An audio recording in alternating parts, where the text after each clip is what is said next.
महाराज जी को दंडवत प्रणाम करती है और महाराज जी एकदम गुस्से में, जा भाग यहाँ से, इसको निकाल यहाँ से, ये हमको मरवा डालेगी। और वो जब पास में जाती है तो महाराज जी कई थप्पड़ मारते हैं उस महिला को। आप कहोगे महाराज जी किस किस तरह से आशीर्वाद देते हैं। बच्चे को महाराज जी के पास लाया गया। महाराज जी ने अपने दाहिने पैर का अंगूठा उस नवजात मृत, मैं मृत इसलिए कहता हूँ कि वो स्वीकार कर रहे हैं, वही बच्चा आज हमें भी उस बच्चे से मुलाकात हुई। वो बच्चा मैं आपको भी दिखवाता हूँ। सहलाते हुए बोले, हमारा बेटा है निमी, ये हमारा बेटा है निमी। निमी महाराज जी ने कहा कि उसके साथ भगवान है, तुम चिंता मत करो। तो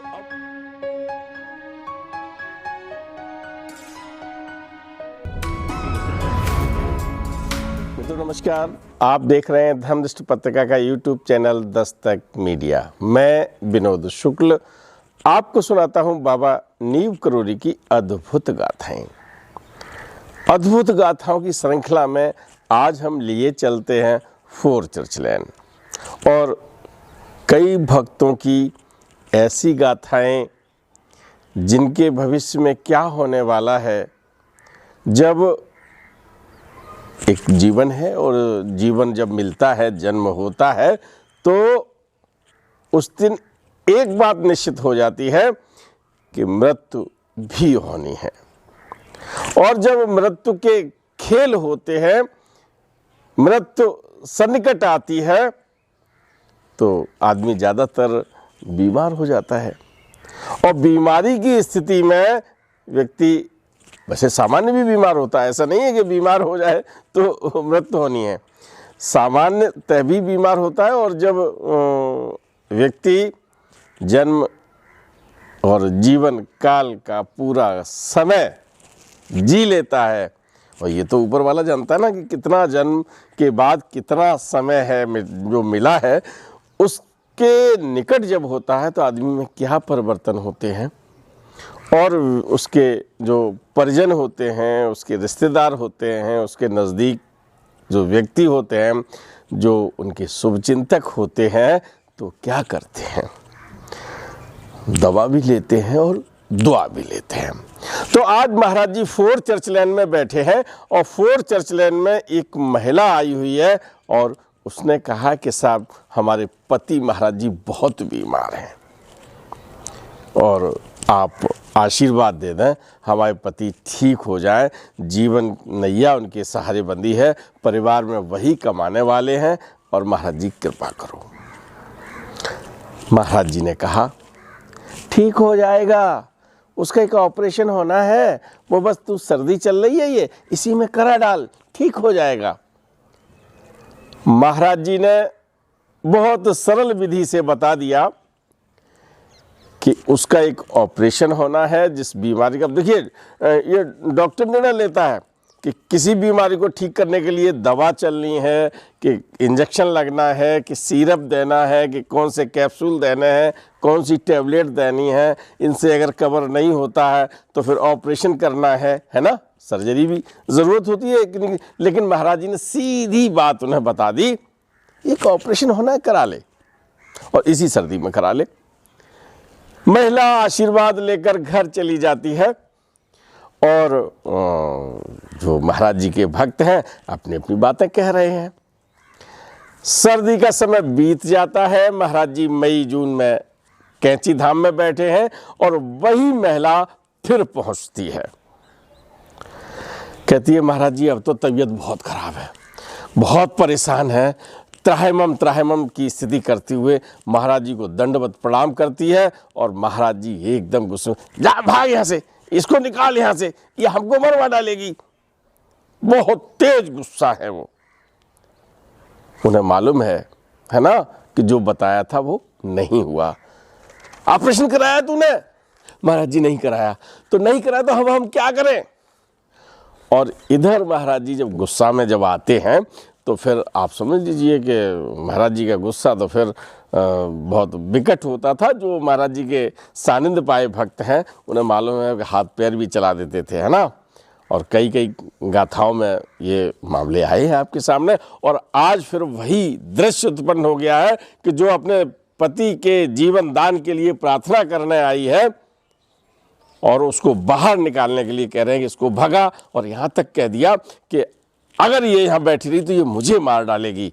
और जब महाराज जी की गुस्सा है, भक्त मानता नहीं है, वो महिला पास में जाती है, और वो जब पास में जाती है तो महाराज जी कई थप्पड़ मारते हैं उस महिला को।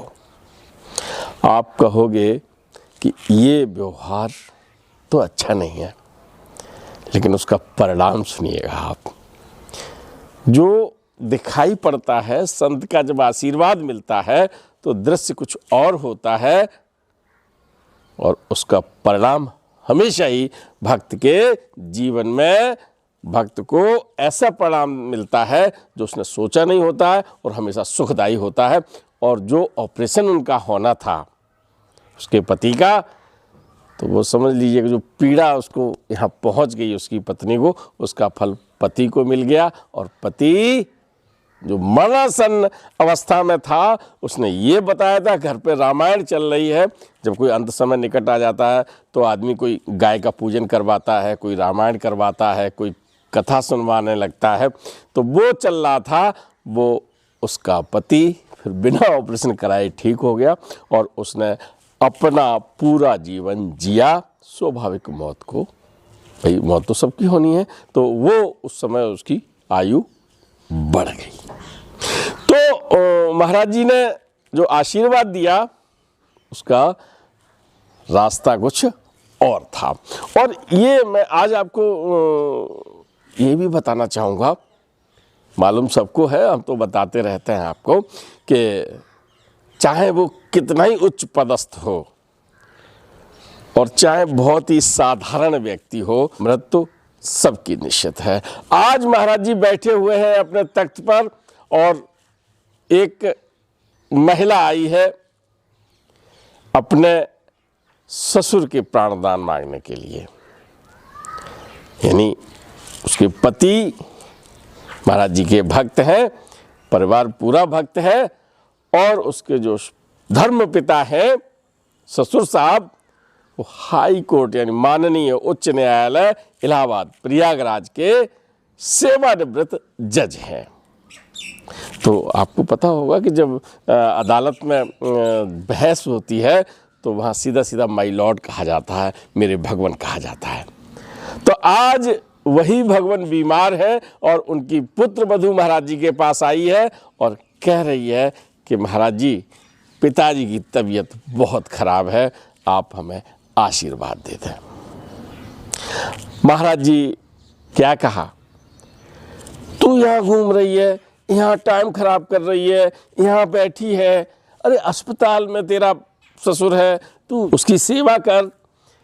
जब महाराज जी ने इस तरह से कहा तो बहू को लगा, लेकिन दादा वहाँ खड़े हैं।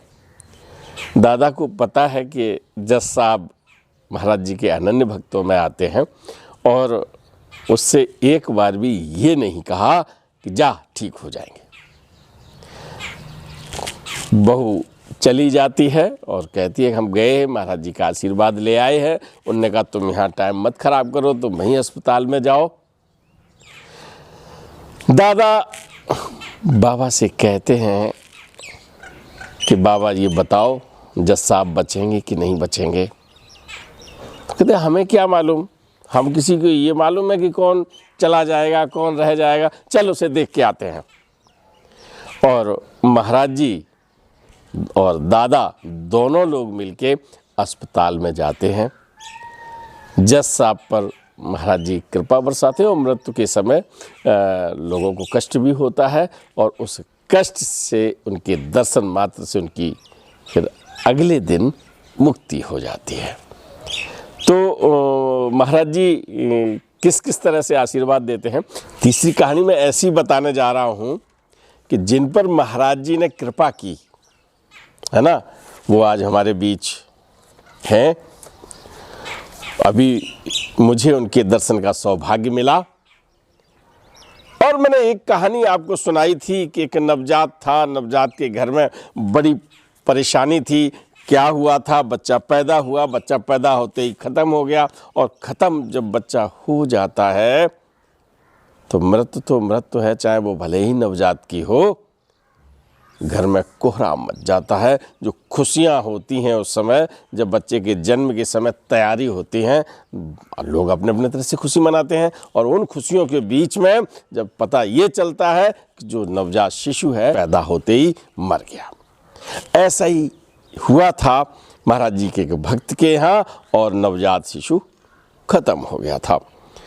बच्चे को लपेट के सफ़ेद चादर में रख दिया था और इंतज़ार कर रहे थे थोड़ा सा समय का, और जैसे ही अंधेरा रहा होगा उस समय, और वो उसका अंतिम संस्कार जो किया जाता है बच्चे का, तो उसे ले जाने के लिए घर में थोड़ी बहुत देर लगती है। उसी देर के बीच महाराज जी आते हैं, क्योंकि महाराज जी का अनन्य भक्त परिवार है, और भक्त बिखर रहे हैं, रो रहे हैं, उनके सब परिजन रो रहे हैं। महाराज जी कहते हैं, बच्चा इधर ला, अरे इसको इधर ला। कोई ध्यान नहीं देता। जब शोक की घड़ी होती है और उस समय कोई कुछ कहे तो कम ध्यान जाता है। बहरहाल उस बच्चे को महाराज जी के पास लाया गया। महाराज जी ने अपने दाहिने पैर का अंगूठा उस नवजात मृत, मैं मृत इसलिए कहता हूँ कि वो स्वीकार कर रहे हैं, वही बच्चा आज हमें भी उस बच्चे से मुलाकात हुई। वो बच्चा मैं आपको भी दिखवाता हूँ, बुलवाता हूँ, और उनके जब दर्शन करने का मुझे सौभाग्य मिला, वही बच्चा आज महाराज जी के अनन्य भक्त, पूज्य, उन्हें प्रणाम करते हुए निम्मी दादा बहुत ही अच्छे हैं। मुझे जब मिले तो सच में जो प्यार दिया, जो स्नेह दिया, मैं उनको शब्दों में बयान नहीं कर सकता। जो अनुभूति है वास्तव में ऐसा लगा कि महाराज जी अपने ही भक्त के द्वारा मुझे वो स्नेह दे रहे हैं। शायद महाराज जी सशरीर होते तो वो जो प्यार देते उन्होंने अपने भक्त के द्वारा मुझे दिलवाया। तो इस नवजात शिशु से जिन्हें जीवन दान मिला, हमारे निम्मी दादा क्या कहते हैं। जन्म के समय में मेरे शरीर लगभग निष्प्राण था, कोई उसमें हरकत नहीं थी, सांसें चल रही थी और बस दिल की धड़कन थी। ये मानकर कि मैं बचूंगा नहीं, मेरे को एक कपड़े में लपेट के किनारे में रख दिया गया था। प्रतीक्षा कर रही थी कि आखिरी सांसें हो, आखिरी धड़कन हो, और फिर इसकी आगे की यात्रा शुरू हो। उसी समय महाराज घर में आ गए और दिल्ली से अंदर एक पैर रखते हुए वहीं से चिल्ला के बोले, बच्चे को हमारे पास लेके आओ। और फिर वो आके अपने तख्त में बैठ गए। हमारे घर में उनके लिए तख्त हमेशा तैयार रहता था, क्योंकि आते जाते रहते थे। उसमें बैठते हुए बोले, सुनते नहीं हो, हमने कही बच्चे को हमारे पास लाओ। फिर भी नहीं सुना। तीसरी बार जब महाराज चिल्ला के बोलते थे तो अम्मा आप तो जानते हो कैसे जोर के चिल्लाते थे, वैसे ही जोर के चिल्ला के बोले, हमने कही कि बच्चे को हमारे पास लेके आओ। तो मेरी बुआ उस कपड़े के छोटे से बंडल में जिसमें मैं लिपटा पड़ा था उनके पास लेके किसका आई। बच्चा कोई चक्र है ना, तो यहाँ पर जमीन में उनके तख्त के नीचे रख दिया गया, और उसके बगल में एक अंगीठी जल रही थी। तख्त पे बैठे हुए थे, बोले कपड़ा हटाओ, तो मेरे ऊपर से कपड़ा हटा दिया गया। तो महाराज ने अपना दाहिना पैर, तख्त में बैठे हुए थे, ऐसे पैर लंबा किया और अपने दाहिने पैर के अंगूठे से मेरे होठों को टच ही नहीं किया, उसको ऐसे ऐसे हिलाते रहे होठों को, और मैं उसको चूसने लगा। कोई बात है। जब चूसने लगा तो उसकी आवाज आई, तो घर वालों ने कहा कुछ हो रहा है। सबका ध्यान गया, मैं चूस रहा था उसको। तो महाराज झुके और अपनी गोद में ले लिया। गोद में लेकर मेरा सिर सहलाते हुए बोले, हमारा बेटा है निमी, ये हमारा बेटा है निमी, डॉक्टर बन के सेवा करेगा। आपने सुना, निम्मी दादा ने अपनी बात कही, और इनसे बहुत सारी बातें हम आपको करवाएंगे। और महाराज जी कब कहाँ कैसे आशीर्वाद देते हैं तो वो सब महाराज जी के ऊपर है। एक गाथा आज मेरा मन है और सुना दूं, क्योंकि अस्वस्थता जब प्रहार करती है, जब व्यक्ति अस्वस्थ होता है, जब इंसान बीमार हो जाता है, तो उसके मन में बहुत कुछ आता है। महाराज जी ने कभी किसी को कोई ऐसा नहीं था। अभी कहीं जाते हैं तो सामान्यतः बाबा लोग धुनी लिए और पुड़िया में रखी और दे दी, जाओ उसके तकिया के नीचे रख देना, उसके लगा देना, उसको खिला देना। पर हमने जितनी खोज की है या जितना हमने जानने का प्रयास किया है, महाराज जी की एक भी गाथा ऐसी नहीं मिली है जिसमें महाराज जी ने कुछ दिया हो और ये कहा हो कि उसे चटा देना, ये धुनी लगा देना। ऐसा हमें अभी तक एक भी गाथा नहीं मिली है। तो उनके आशीर्वाद देने का जो तरीका है वो बिल्कुल अलग है। मैं आपको जोड़ता हूँ हम सबके बहुत ही प्रिय प्रोफेसर डॉक्टर सुधीर मुखर्जी के भाई, सगे भाई है ना, सुबोध मुखर्जी की एक गाथा है कि मुखर्जी साहब अपने भैया के साथ ही रहते हैं 4 चर्च लेन में और बहुत कुशाग्र विद्यार्थी हैं। उनके बारे में हमारी चर्चा पूज्य हनुमान मौर्य जी से अयोध्या में हुई थी, एपिसोड देखा होगा। तो उन्होंने भी दादा की बातें बताई थी। तो जो गाथा है वो सुधीर मुखर्जी की है, कुशाग्र बुद्धि की है और वो परीक्षाएं होती हैं पढ़ने के बाद। तो उन्हें एक नौकरी शिक्षा विभाग में मिली है उप निरीक्षक की, जिसको SDI कहते हैं। कभी वो ABS पद से रहा है ना। तो आप उप निरीक्षक के पद पर विराजमान हो गए हैं, लेकिन एक कमी है उनमें, उनकी जो नज़र है ना वो बहुत कम है और जब आँखों से कम दिखाई पड़ता है। मुझे याद आ रहे हैं कि हमारे गुरु डॉक्टर SP गुप्ता साहब, जिन्होंने मुझे AK कॉलेज शुखाबाद में पढ़ाया था, तो वो पढ़ाते थे तो कभी कभी किताब तो न देखने की ज़रूरत नहीं पड़ती थी, लेकिन कभी अगर किताब देखने की ज़रूरत पड़ी तो किताब उठाते और किताब को यूं लगाया करते थे, यूं बिल्कुल। तो यही स्थिति थी सुबोध मुखर्जी जी की कि वो SDI थे और उनको दिखाई बहुत कम पड़ता था। दादा ने तो यहाँ तक लिखा था कि वो लगभग अंधे थे, थोड़ा सा दिखाई पड़ता था और वो आइडिया से काम करते थे। अब आप उपनिरीक्षक हैं, आपको काम कर रहे हैं और जब नौकरी लगती है तो प्रमोशन की चाह भी होती है और प्रमोशन अच्छे हैं, परीक्षा निकाल लेंगे, लेकिन उसमें एक चीज़ और है, मेडिकल सर्टिफिकेट लगता है और उस मेडिकल, आप जानते हैं कि हमें कमी है, हम वो सर्टिफिकेट नहीं दे सकते और तो अस्थायी रूप से ही काम कर रहे हैं। स्थायी होने के लिए, प्रमोशन पाने के लिए परीक्षा देनी थी और मेडिकल सर्टिफिकेट देना था। तो अब सुबोध मुखर्जी बहुत परेशान है। एक दिन मौसी माँ ने उनसे, महाराज जी से कहा, बाबा सुबोध की आंखें काम नहीं कर रही हैं जी, गांव-गांव स्कूल निरीक्षण करने जाता है, इंस्पेक्शन करने जाता है, तो अब बड़ी चिंता रहती है हमको कहीं। तो महाराज जी ने कहा कि उसके साथ भगवान है, तुम चिंता मत करो। तो अब माँ तो माँ है, दो ही आपने देखा है घर पे, मौसी माँ और माँ, दोनों माएँ हैं, आप चित्र देख रहे हैं। तो मौसी ने फिर कहा कि बाबा जी हमको बहुत बड़ी चिंता रहती है और उसको देखें। तो महाराज जी ने, उसे प्रतापगढ़ में डॉक्टर को क्यों नहीं दिखाते, प्रतापगढ़ वाले डॉक्टर को दिखाओ। अच्छा आ जाने दो, मैं ही दिखा के लाता हूँ। जैसे ही महाराज जी ने ये कहा, अगले दिन सुबोध कर लेकर महाराज जी प्रतापगढ़ चले जाते हैं। इलाहाबाद के पास ही एक शहर है प्रतापगढ़, और वहाँ जाके एक डॉक्टर को दिखाते हैं। और भाई डॉक्टर ने चेकअप किया, अपनी सलाह दी, और जो चेकअप किया है उसमें उनकी आंखें बिल्कुल ठीक पाई हैं। उन्होंने सर्टिफिकेट भी दे दिया, जो सर्टिफिकेट सुबोध मुखर्जी जी को चाहिए था। फिर तो भाई उनका सर्टिफिकेट बन गया, आंखों में रोशनी जो बढ़ गई उनकी, और फिर वो परमानेंट उप निरीक्षक पद पर हुए। फिर उन्होंने जो सर्विस की, जो उनके मन में एक ऐसा भाव था कि अब हम कभी बढ़ नहीं सकते, तो ज़िंदगी में उनके विकास के रास्ते खुल गए। तो जब महाराज जी कुछ चमत्कार करते हैं तो कभी भी ऐसा नहीं दिखाई पड़ता कि उन्होंने कोई चमत्कार किया है।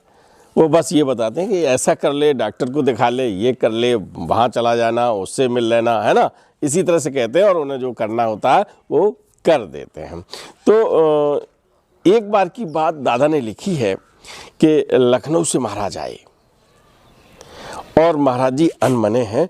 हमसे जब बात करते हैं तो मालूम पड़ जाता है कि व्यक्ति का मूड क्या है। महाराज जी अनमने हैं तो हमने कहा, बाबा जी काहे परेशान हो, क्या बात है?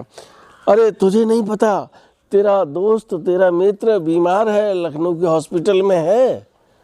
तो दादा ने कहा मुझे पता है, संग है ना वो, उसका नाम संग है।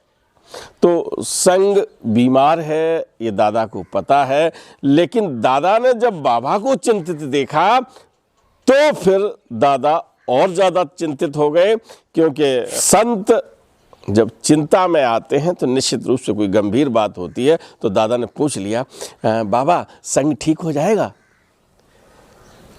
दादा महाराज जी ने कहा कि मैं क्या जानूं यार, मैं क्या जानता हूं दादा, तुम ऐसी बात करते रहते हो, मुझे नहीं मालूम। और जब महाराज जी ने इस तरह दादा को बताया तो दादा समझ गए कि अब संग के पास ज़्यादा समय नहीं है। 2-4 दिन के बाद दादा के साथ बाबा लखनऊ फिर आते हैं और लखनऊ आके संग को देखने, संग नाम है तो संग को देखने हॉस्पिटल गए हैं। संग की पत्नी है, बच्चे हैं, उसी कमरे में संग है। और जब महाराज जी को ज्यों देखा संग एकदम उठने का प्रयास करते हैं और उठने के प्रयास में महाराज जी के चरणों की तरफ हाथ करते हैं, लेटा रहे। और महाराज जी जब कहते हैं, लेकिन संग ऐसे उनके पैर तक तो नहीं पहुंचते हैं, लेकिन थोड़ा सा ऊपर दोनों हाथों से उनके दोनों पैर पकड़ लेते हैं। और जब वो पैर पकड़ते हैं तो आँखों में आंसुओं का उबाल आ जाता है और वो चंद बूंदें महाराज जी के पैरों पे पड़ जाती हैं। और महाराज जी के पैरों पे जब उसकी आंखों आंसुओं की बूंदें पड़ती हैं, तू चिल्ला रहा है, तू चिल्लाएगा तो मैं चला जाऊंगा। महाराज जी समझ जाते हैं ना, तो बस वो अब बोल नहीं पा रहे संग ज़्यादा, लेकिन संग ने अपनी धीमी आवाज़ में कहा, महाराज जी ये आंसू पीड़ा के नहीं हैं, ये विदाई के भी नहीं हैं, ये खुशी के आंसू हैं, संतुष्टि के आंसू हैं। आपने दर्शन दे दिए, अब हमने सब कुछ पा लिया। और ये संग ने अपनी बात जब रखी तो महाराज जी ने सिर पर हाथ रखा और फिर विदा ले आए। कुछ दिनों के बाद संग विदा ले गया।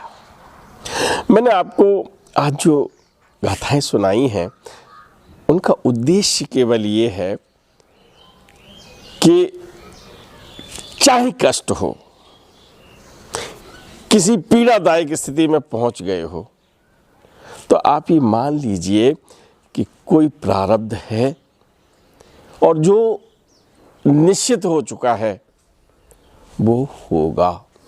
क्योंकि महाराज जी आशीर्वाद देते हैं और प्रकृति के विधान में महाराज जी ने जब कभी किया है, ऐसा नहीं है, कुछ ऐसे किस्से आए हैं, ऐसी बातें आई हैं सामने जहां महाराज जी ने विधि के विधान से भी कुछ अलग हटके किया है, लेकिन बहुत रेयर केस में।